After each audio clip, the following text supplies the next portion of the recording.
বাংলা হান্টের খবরে শিলমোহর পড়লো, যেখানে দিলীপ ঘোষ বিয়ে করতে চলেছেন। কি বলবেন?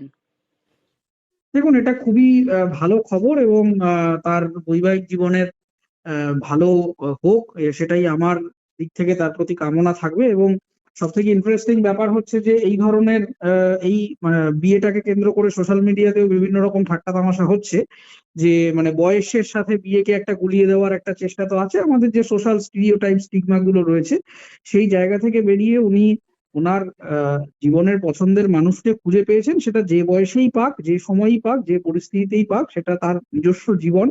তিনি কোন সময়ে কাকে বেছে নেবেন সেটা সম্পূর্ণ তার স্বাধীনতা। আমার একজন সহনাগরিক হিসেবে তার কাছে এটুকুই প্রার্থনা, তার আগামী জীবনটা ভালো হোক, তার পারিবারিক জীবন সুস্থ স্বাভাবিকভাবে তারা একসাথে থাকুন, এটুকুই আমার চাওয়া পাওয়া। আচ্ছা, তৃণমূল কংগ্রেসের তরফ থেকে ইতিমধ্যে বলতে শুরু হয়েছে যে শুভেন্দু অধিকারী যেমন রাজনীতির দিক থেকে পিছিয়ে রয়েছেন দিলীপ ঘোষের কাছে, ঠিক সেরকম ভাবে ব্যক্তিগত জীবনেও পিছিয়ে রয়েছেন। শুভেন্দু অধিকারী বিয়ে করলে না, দিলীপ ঘোষ বিয়েতে রাজি হলেন এবং আগামীকাল করছেন। এ ব্যাপারে কি বলবেন?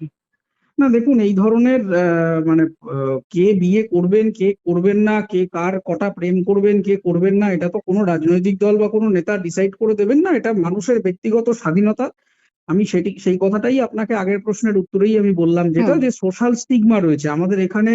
যে কোনো জিনিসের ক্ষেত্রেই বয়সের সাথে, সময়ের সাথে, জীবনের সাথে আমাদের কিছু প্রোটোটাইপ বাক্সে আমাদেরকে বেঁধে দেওয়া হয়েছে, যে 28 বছরের মধ্যে আপনাকে বিয়ে করতে হবে বা আপনাকে বিয়ে করতেই হবে। কেউ যদি মনে করেন যে বিয়ে করবেন না, তিনি নাই করতে পারেন, সেটাও সম্পূর্ণ তার নিজস্ব চিন্তা ভাবনা। তিনি কাকে বেছে নেবেন পার্টনার হিসেবে, কোন জেন্ডারের মানুষকে বেছে নেবেন, সেটা সম্পূর্ণ তার ব্যাপার। এখন শুভেন্দু অধিকারীকে নিয়ে এর আগেও এরকম বহু কথা হয়েছে।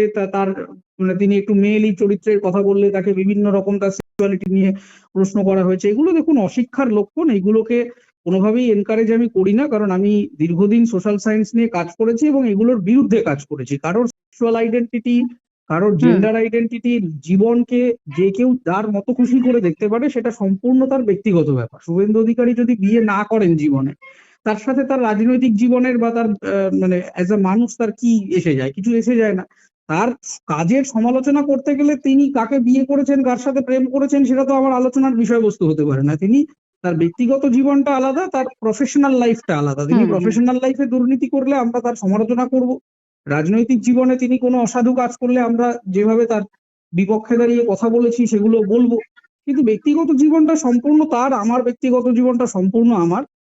ফলে দিলীপ ঘোষ বিয়ে করছেন মানে তার সাথে শুভেন্দু অধিকারীকে বা অন্য কোনো একে টেনে, এর আগেও মমতা বন্দ্যোপাধ্যায়ের মাতৃত্ব নিয়ে বিভিন্ন কটূক্তি করা হয়েছিল। আমি তার বিরুদ্ধেও কথা বলেছি যে হুম। মমতা বন্দ্যোপাধ্যায় বিয়ে করেননি বলে সেজন্য তাকে তিনি মা হতে পারেন না, এই ধরনের বহু বক্তা বিচ্ছিরি কথোপকথন বলেছিলেন। এইগুলো কোনো কথা হতে পারে না।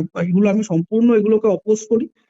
রাজনীতিবিদ হিসেবে বা তিনি যে পজিশনটা হোল্ড করছেন, তার সমালোচনা, তার সেটা নিয়ে বিক্ষোভ, সেটা নিয়ে রাজনৈতিক তর্ক বিতর্ক, সেটা একটা সম্পূর্ণ সেপারেট প্ল্যাটফর্ম।